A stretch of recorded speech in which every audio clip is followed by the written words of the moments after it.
Would you have been able to do that as the hero in today's story? What would you have done differently? Leave a comment and we'll get started. Marriage had always seemed like a reliable promise to me. My wife Emily and I had built a life together that felt as solid as the brick home we'd worked so hard to afford. We had our ups and downs like any other couple, but I thought we'd been through enough to deserve some peace. Emily was always more social than me and thrived on dinners with friends and girls' nights out. I trusted her implicitly, so when she mentioned a big night out with her closest friends, I barely blinked. "Don't wait up for me, babe," she said with a playful wink. "We're going all out tonight." I smiled back, more interested in the game on TV than her plans. I felt anxious about 1:30 a.m. after viewing sports highlights from the week around midnight. I was wide awake staring at my phone around 2 a.m. Emily hadn't texted me to say everything was fine. The front door creaked open. I stood in the living room frozen. Emily staggered inside, her shoes dragging from one hand and her purse barely hanging on her shoulder. Her hair was tangled, her makeup smudged, and her cheeks flushed with drink. Hey, she slurred and collapsed onto the couch. "Emily, are you okay?" I asked, walking over to her. She mumbled something unintelligible and waved her hand dismissively. That's when I noticed something. She wasn't wearing underwear. Her short black dress was wrinkled and slightly askew, and she offered no explanation but begged questions. My heart raced and a sickening sense of dread took over. Expression blank. "You're not wearing anything," I emphasized, my voice now. Emily's drunken brain appeared to take a moment to process the words before she giggled a soft, nervous laugh that did nothing to alleviate my concerns. "Oh, I must have lost them, possibly at the club." Her response was like a slap. The words hung in the air, heavy and damning, right in front of his face. "Emily, are you serious? How did you suddenly lose your underwear?" She waved me off again. Every fiber of my being screamed that something wasn't right as she stumbled off to bed, leaving a faint trail of perfume and alcohol in her path. I sat on the couch with my head in my hands, my thoughts racing through 1,000 possibilities, none of which were good. Had she been with anyone else? Was she lying to me? I did not sleep that night. I remained on the couch staring at the ceiling, trying to piece together the fractured trust that had kept answering my questions curtly, but something inside me had shifted, a dark and growing suspicion that could not be ignored. Over breakfast, I asked Emily what really happened last night. She sighed dramatically and rubbed her temples. "Oh God, not again. We were out, as I told you. I was dancing and got a little too drunk, that is all." "So why were you missing your underwear?" Her face flushed red, not from embarrassment, but from anger. "Why are you making a big deal, eh?" "Just the underwear. It was the trust, loyalty, and commitment we promised each other," and that's when I realized I wasn't dealing with the Emily I thought I knew. I didn't argue further. I ended the conversation, and resolved to find out the truth for myself. That night was a turning point when I realized my marriage wasn't what I thought it was. I didn't know how deep the betrayal went, but I wasn't. That night, Emily's slurred excuses, her missing underwear, and her dismissive response to my questions didn't add up, and I knew I couldn't ignore it. The next morning, Emily pretended nothing had happened, flitting around the house sipping coffee and scrolling through her phone like it was just another lazy Saturday. Her nonchalance only fueled my determination to find proof. Advantage. I started with her phone, the most obvious place to keep secrets in this digital age. She rarely left it alone, but she carelessly left it on the kitchen counter. My heart pounded as I picked it up. I knew her passcode, and it was my birthday, which felt bitterly ironic. I unlocked her phone and went straight to her messaging apps. Most of the conversations were mundane, with harmless chatter. My stomach dropped as I started the conversation. The messages were vague at first, with playful banter about meeting up and inside jokes I didn't get, but as I scrolled down they became unmistakably flirtatious. When I discovered the text from her girls' party night, my blood ran cold. "Jake was amazing last night. I can't stop thinking about you, Emily. Jake, you're in trouble. You left something behind, by the way. I might need to come get it." "Emily, keep it safe for me." Had left behind. My hands shook as I closed the app and returned the phone to where I had found it. My heart ached from betrayal, but my mind went into overdrive. I wasn't going to confront her without a plan, because it would give her an opportunity to lie, twist the truth, or manipulate the situation. I wanted her to feel the consequences of what she had done. I began by gathering more evidence. Over the next few days, I kept my cool, playing media accounts looking for patterns or inconsistencies. I even looked through our joint bank statements and saw a charge for a hotel room on the same night as her girl's party. That was the final nail in the coffin. I considered confronting Jake, but decided against it because Jake was only a symptom of the underlying issue. Emily was the one who betrayed me, the woman I loved and trusted most.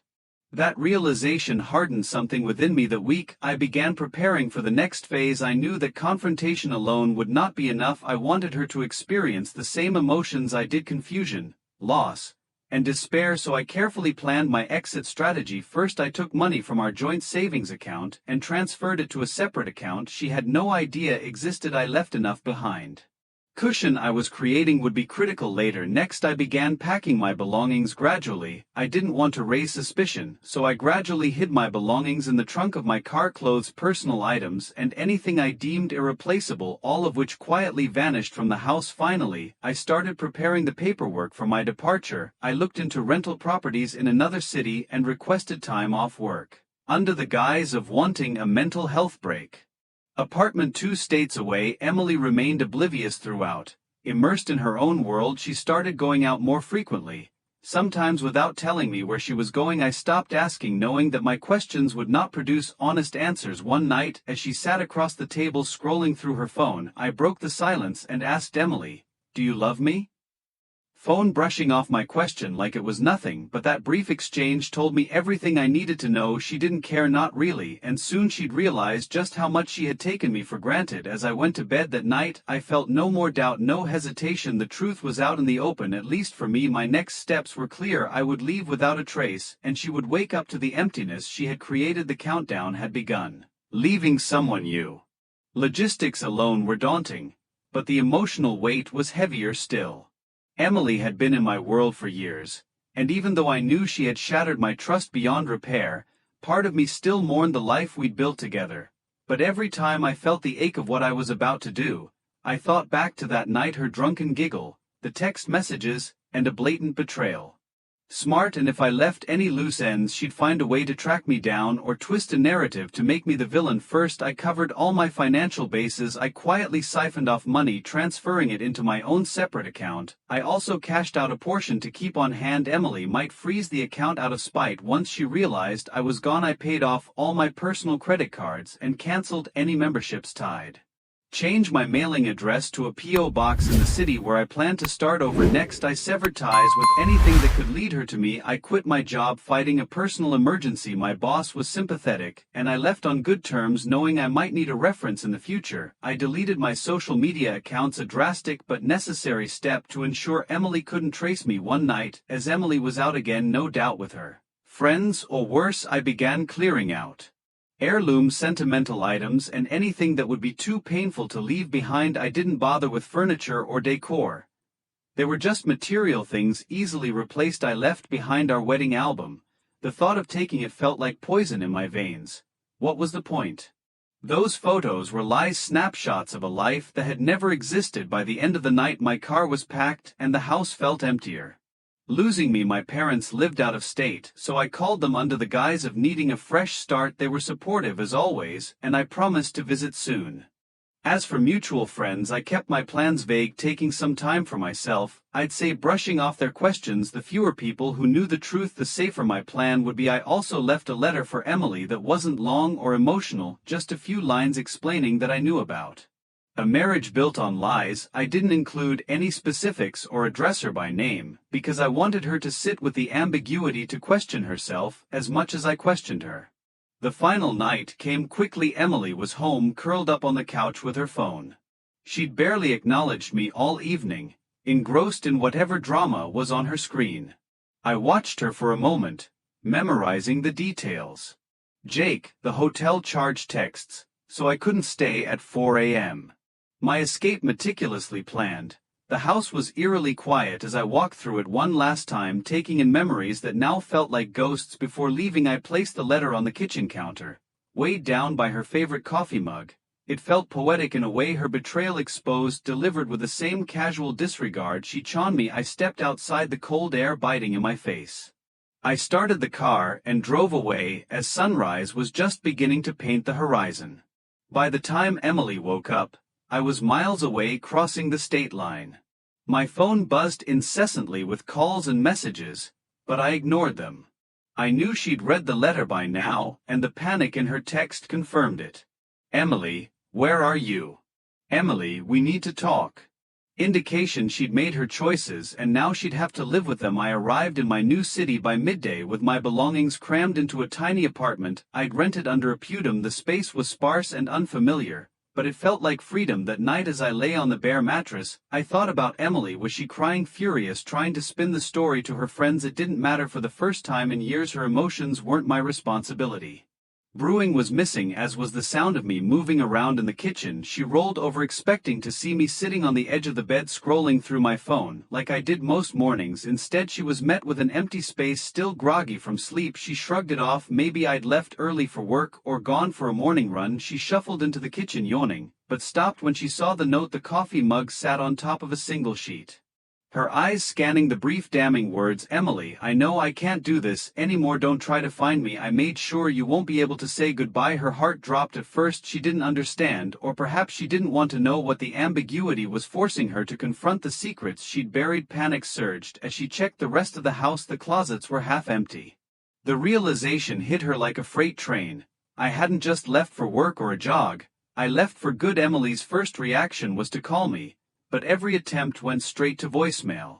Text after text was met with silence. Her desperation grew as she checked our joint accounts only to find them nearly drained. Ticked by anger gave way to fear. She called her closest friends hoping they might know where I'd gone. He just left, she explained, her voice trembling. No warning, no explanation. What if something happened to him? Her friends tried to console her, but suspicion lingered in their voices. Are you sure you don't know why he left? One of them asked. Emily hesitated. Of course not. I mean, we've been fine mostly, but they weren't buying it. Over the next few days, Emily's how I left, leaving her blindsided, but soon questions about why I left grew louder. People began piecing things together. Her nights out, the way she flirted openly with strangers, and her increasingly distant behavior toward me. Her closest friend Claire confronted her directly. Emily, is there something you're not telling us? Cla asked, her tone sharp, because it doesn't add up. He doesn't seem like the kind of guy who would just leave without a reason. Emily's defense. Emily's struggles weren't just social. With our joint savings nearly empty, she was left scrambling to cover bills.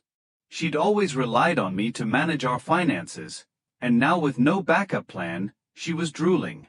He ghosted her, ignoring her calls and texts. Emily quickly realized that whatever excitement she'd felt with him had evaporated, leaving her alone and abandoned. Weeks turned into months, and Emily's life continued to decline. She struggled to maintain her job, her performance slipping under the weight of stress and guilt. Friends she'd once considered close began to distance themselves, their judgment uns. When she confessed the truth to her mother, hoping for sympathy, she was disappointed. Instead, you had a good man, Emily, her mother said, shaking her head, and you threw it all away. I don't know what to tell you. The isolation was suffocating. In one night, sitting alone in the dimly lit living room, Emily finally allowed herself to confront the reality of her actions. I'd left felt heavier now, the finality of my words, the pain I must have felt. It all hit her with crushing clarity. She tried to write me an email telling me her apologies, but the words felt hollow. She never sent it, knowing deep down that no apology could undo what she'd done. Emily had always been the life of the party, the one everyone gravitated toward, but now she was a shadow of herself, haunted by regret and the knowledge that she'd lost the one.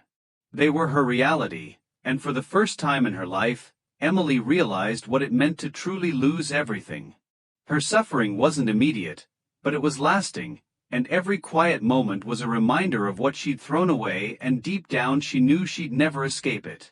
Starting over wasn't easy, but it was necessary. In the small apartment 2 states away, I didn't miss my old life, but there were times when the weight of what I'd left behind pressed on me. Emily's face would flash in my mind, her laughter and touch hurt, but I reminded myself of the betrayal that had made my decision inevitable. I threw myself into work, taking on a position at a small marketing firm. It wasn't glamorous, but it gave me purpose and structure. The workplace felt free from the constant second-guessing and emotional burden of a broken marriage.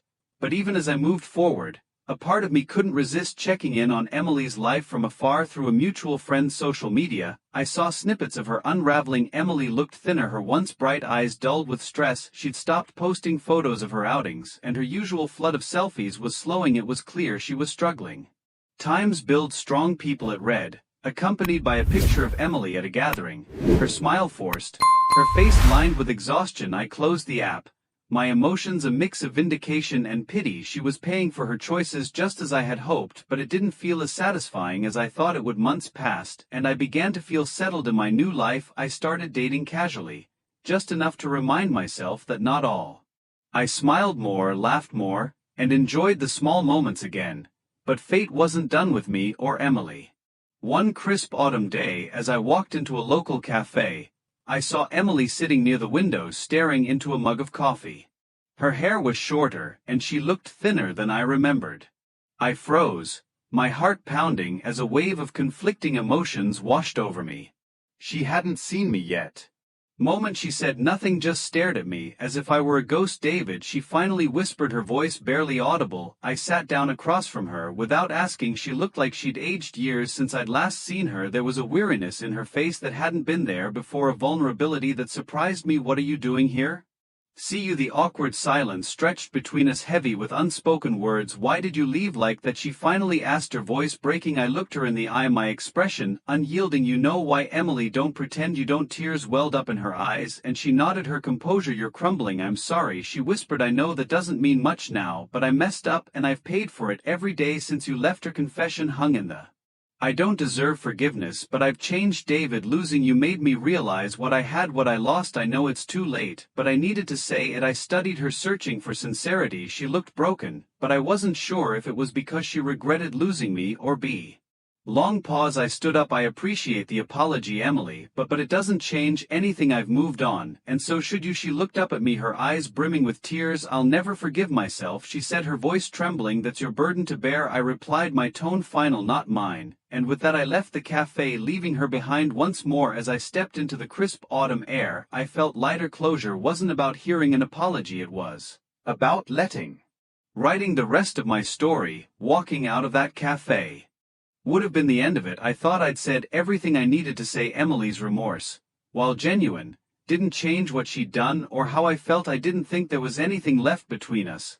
Not anger, not love, just hollow indifference. But life has a way of testing even the most resilient hearts. A week after our unexpected encounter, I received an email from Emily.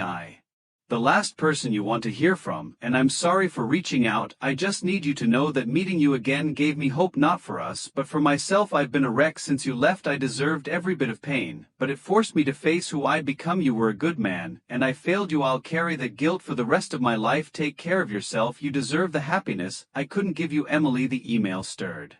I'd moved on, but she hadn't faced the consequences of her actions yet.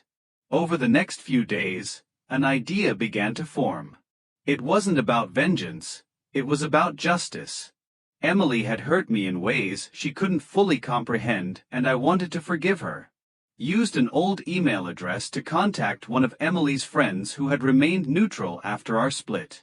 Through her, I learned that Emily had been trying to rebuild her reputation, even reconciling with some of her friends who had distanced themselves after our split. She was painting herself as someone who'd made a mistake but had grown from it.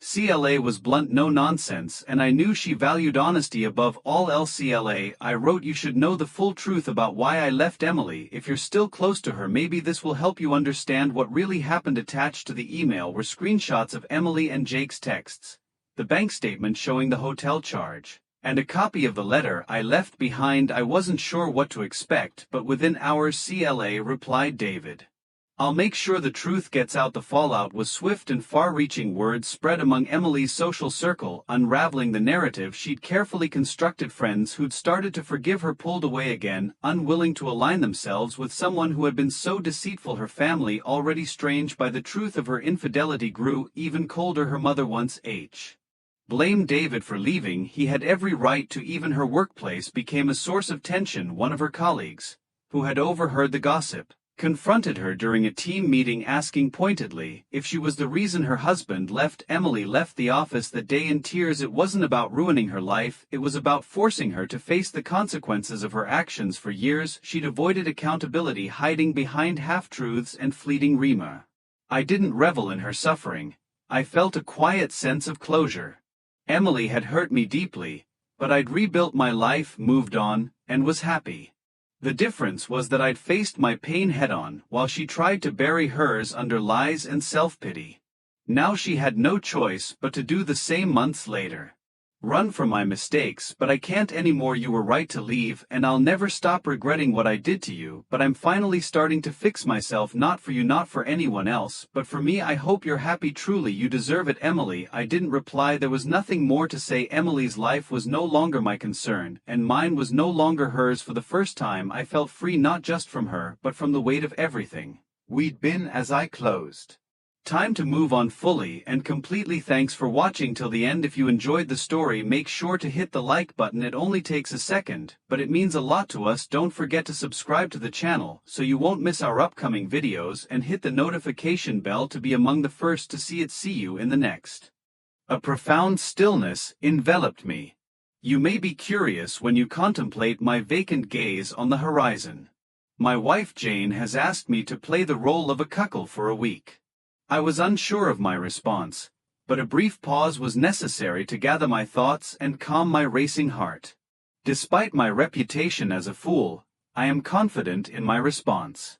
The room was filled with laughter and clinking glasses, creating a treasured experience. Joy radiates from every corner, embracing everyone in a warm embrace of fellowship. A voice calls out truth or dare. Barbara, the lovely host, started the evening by jokingly challenging her husband Tim to massage Karen's feet. Jeff joked, "Wash your hands after that," as Tim reluctantly massaged Karen's feet. Barbara asked how the cooking was going, causing a chill in the gathering. Jeff appeared unperturbed, stating that Karen now has 3 lovers and a desire for more. I struggled to understand the words hung in the air. Jane's penetrating gaze appeared to cut through winter's chill. I ceased to speak as I grabbed another drink. I tried to stay calm in my edited mind. Whirled and danced, competing for attention. Where is a bottle of rum when one needs it? For 10 minutes, embrace. I was captivated by Jeff's vivid narrative of Karen's latest adventure, pushing me to the limit. After securing the bathroom door with a click, I struggled to maintain sanity in the chaos. After turning the handle, Barbara appeared with her arms crossed over her chest and a piercing gaze, as if I had broken an unspoken law. "How could you be so rude?" she shouted, indignant. An uncivilized stillness surrounded me, speaking volumes. I protested about our behavior, reminding Barbara of my promise to Jay.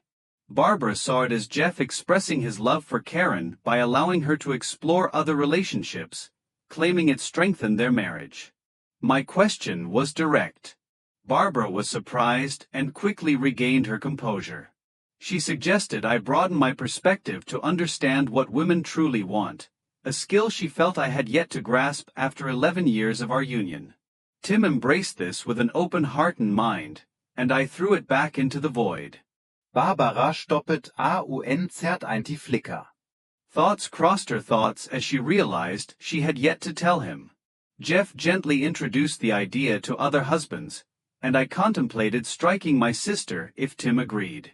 I would take care of your children and polish your car, but I would never allow you to spend time alone with my wife again. I turned and returned to the barbecue. The inviting aroma guided me back, where Jeff was talking to Kara. While their husbands gathered around the grill, Jane and other women, everyone watched me, waiting for my thoughts. Tim broke the stillness first. He asked, "What do you think about all this?" He looked around for a sign of understanding. If Jane went for it, he would be gone before you could scratch your left nut. After my emotional meltdown, Jeff's interests don't interest me. As the automobile drove along the twisting road, Jane calmly suggested we leave. The minutes passed as thoughts grew. Jane fervently argued that one must not judge a way of life until one has stepped into its shoes. I found myself at a crossroads, torn between confronting the issue head-on or letting it linger in the shadows. I chose silence, letting the moment flow past my fingers like sand throughout the voyage. Jane's remarks ran continuously. As we entered our home, Jane gently touched my leg, bringing a wave of tranquility and a reprieve from the chaos outside. The following 7 days were even more intense, as she expressed her deep love for Jeff. Jane's warmth and touch ignited a flame between us twice every day. However, on the 8th day, the veil lifted, revealing her actual motives. "Can we discuss something without losing your temper?" Her features twitched with worry. She started with her usual cadence. "Each day, my love for you grows, but I feel a need for adventure to enliven our tie." In that moment, my inner demon awoke restlessly. I was thinking of many caustic responses, but Jane interrupted me before I could say one. "John, be patient till I finish my thoughts before dismissing me." "You're right, but I'll express my refusal once you're done." Jane continued her impassioned argument, with her voice shaking with raw emotion, demanding that if my love for her was true, I would submit to being a cuckold for a week. She stared at me. Her big, begging eyes conveyed untold emotions, while her beautiful lips offered a mournful expression that could melt even the strongest hearts. "Jane, I confess my love for you is indescribable. I would do anything for you, including anything you desire. My heart beats with fervor to see you smile, share time with you, and nurture a family. However, I refuse to answer this question again. If you ask again, I will set this house on fire and seek refuge in the distant embrace of love. Take my keys and enter the world beyond the door." I was drawn to Angels, a familiar haunt with a comforting atmosphere. I sat at the counter and casually asked Kevin to start a tab for me, ordering a beer and Long Island iced tea. Jeff and Tim entered, settling onto the stool. Jeff broke their stillness. "John, what's wrong with you that you almost ruined the cookout we'd planned for weeks?" I must have looked confused. Tim placed his hand on my shoulder and encouraged me to listen as they revealed Karen's secret recordings with her partners. Jeff explained that it was not an unusual fetish, but a necessary part of a legal plan to mitigate his divorce losses. He recalled how Karen had tried to entice him into a threesome, which ended in the heart of Texas. Jeff explained the lasting impact of adultery. My attorney told me to carefully gather proof, and I questioned why I should offer her anything after her actions. Jeff's lips curled into a faint smile as he took a sip of his beer, the weight of impending foreclosure looming over the house the cars left unpaid for 7 long months, and the unsettling knowledge that his paychecks had been redirected to an offshore account under his mother's name. "Karen, believe she is leaving with it all, yet a harsh reality awaits her by the time I stumbled through the door at 3 a.m. or more precisely fell into Jane's beloved flower bed. The truth would begin to unravel in the quiet corners of my mind. I had come to embrace the sheer absurdity of existence. Jane discovered me dozing amidst her blooming roses, and with a mischievous glint in her eye she roused me from my slumber by pouring a bucket of water over my head. Following a fiery confrontation regarding my nocturnal adventure, she unleashed yet another revelation that left me reeling. Karen found herself thrust into a whirlwind of uncertainty, the divorce papers clutched tightly in her trembling hands. With nowhere to turn, a desperate need for refuge gnawed at her heart, urging her to seek a place to call home. Once more may she take advantage of the spare room. With a low grumble and a string of carefully chosen words escaping my lips, I hesitantly agreed if Jeff was free to freely pursue his desires. Jeff said he didn't care about her destination. As the sun set and Jane and Karen enjoyed their wine on the balcony, Karen persevered for a week. Karen asked if she might sleep in my bed for one night. Then a sharp snap and Jane's piercing scream broke the silence. "John, get this woman out of my house," she cried as she burst through the door. "How could I have let you stay here to pack your possessions and walk away in the quiet after Karen's departure?" As the dust settled and the tempest within us faded, Jane and I embarked on a reconciliation journey, which led me to consider the phenomenon of women who seem unaffected by sharing a man until it is their own. Please share your thoughts on this topic in the comments below. We appreciate your journey through our tales.